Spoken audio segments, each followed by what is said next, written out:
তেলের সাথে মিশিয়ে মাত্র 4 দিন লাগান, সারা জীবনে একটা চুলও কোনোদিন ঝরে পড়বে না, গোছা গোছা চুল পড়া বন্ধ হবে। অকালে যাদের চুল পেকে যায়, শুধুমাত্র অকালে পেকে যাওয়া চুলই না, বয়সজনিত কারণে যাদের চুল পেকে যায় তাদের চুলও কালো কুচকুচে হয়ে যাবে। এছাড়াও যাদের চুল পড়ে পড়ে মাথার স্কাল্প দেখা যায়, সেই তেলে টাক মাথায় চুল গজাবে। এটি এমন একটি ম্যাজিক্যাল পাওয়ারফুল রেমেডি যেটা ব্যবহার করলে আপনার চুল অনেক বেশি লম্বা হয়ে যাবে। তাহলে চলুন দেখে নিই এটা আমরা কিভাবে তৈরি করব। যত্নে 100% কার্যকরী এই রেমেডিটা তৈরি করতে হলে প্রথমে আমাদের লাগবে মেথি। মেথি চুলের যত্নে খুবই উপকারী। এটা চুলকে মজবুত করে, চুল পড়া বন্ধ করে, চুলকে লম্বা করতে সাহায্য করে। 1 চামচ মেথি দেওয়ার পর দিয়ে দিতে হবে 1 চামচ কালো জিরা। কালো জিরা পাকা চুলকে গোড়া থেকে কালো করতে সাহায্য করবে, চুলকে সুন্দর করবে, ঝলমলে করবে। এ পর্যায়ে আমরা 2টা তেজপাতা নিয়ে নিয়েছি।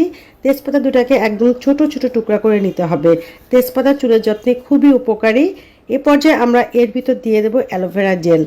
এখানে গাছের অ্যালোভেরা জেলটা নিলে অনেক বেশি উপকৃত হবেন। এখানে আমি ছোট্ট এক টুকরা অ্যালোভেরা জেল নিয়ে একটি কাঁচির সাহায্যে ছোট ছোট টুকরা করে নিয়ে এর ভিতর দিয়ে দেব। অ্যালোভেরা জেল চুলকে সিল্কি করে, চুলের ময়শ্চারাইজার ধরে রাখে, চুলকে অনেক বেশি সমস্যা থেকে রক্ষা করে। এরপর আমরা এর ভিতর দিয়ে দেব 1 চামচ চায়ের পাতা। চা পাতাকে বলা হয় ন্যাচারাল কন্ডিশনার, যা চুলকে সিল্কি করতে, ঝলমলে করতে সাহায্য করে থাকে। এছাড়াও পাকা চুলকে খুব দ্রুতই কালো করে দেয় চা পাতা।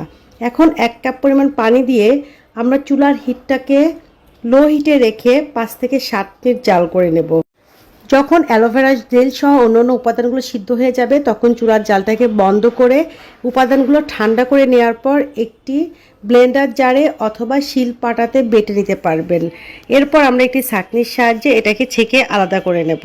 যদি আপনারা এই রেমেডিটি চুলের যত্নে ব্যবহার করেন, তাহলে দেখবেন চুল কত দ্রুত লম্বা হবে, তেলে টাক মাথায় চুল গজাবে, চুল অনেক বেশি সিল্কি ঝলমলে হয়ে যাবে। এভাবে ছাঁকনির সাহায্যে আমরা উপাদানগুলো আলাদা করে নেব। তো আমরা একটি লিকুইড পেয়ে গিয়েছি, এটা চুলের যত্নে খুবই পাওয়ারফুল। এটাকে আরও পাওয়ারফুল করার জন্য আমরা এর ভিতর দিয়ে দেব নারকেল তেল। আপনি যে তেলটা আপনার চুলের যত্নে ব্যবহার করেন সেটাই বেশ খানিকটা দিয়ে খুব ভালো করে এটা মিশিয়ে নেবেন। যখন খুব ভালো করে এটা মিশে যাবে, তখন আমাদের রেমেডিটা প্রস্তুত হয়ে যাবে। এটা আপনারা গোসলের 2 ঘন্টা আগে আপনাদের সমস্ত চুলে তুলার সাহায্যে, হাতের সাহায্যে অথবা একটি ব্রাশের সাহায্যে লাগিয়ে নেবেন। এরপর যখন গোসল করবেন, চুলে শ্যাম্পু করে গোসল করবেন। এভাবে সপ্তাহে 3 দিন লাগান। আপনি প্রথমবার ব্যবহারে অবাক হয়ে যাবেন এর কার্যকারিতা দেখে। আপনার চুল অনেক বেশি সুন্দর হয়ে যাবে, চুল পড়া বন্ধ হবে, চুলের গোড়া মজবুত হবে। এছাড়া চুল অনেক বেশি সিল্কি ও ঝলমলে হয়ে যাবে। যে উপাদানগুলো আমরা এখানে ব্যবহার করেছি তার প্রত্যেকটি উপাদানই চুলের যত্নে খুবই কার্যকর, খুবই পাওয়ারফুল। হয়তো আমরা জানি না এগুলো কীভাবে ব্যবহার করতে হবে। তো এই রেমেডিটা তৈরি করে অবশ্যই আপনি আপনার চুলে ব্যবহার করবেন। এই ভিডিওটি অনেকের অনেক বেশি উপকার আসতে পারে, তাই বেশি করে শেয়ার করবেন। ভিডিওতে যদি ভালো লেগে থাকে অবশ্যই লাইক দিবেন, কমেন্টস করবেন। এতক্ষণ যারা সাথে ছিলেন তাদেরকে অনেক ধন্যবাদ।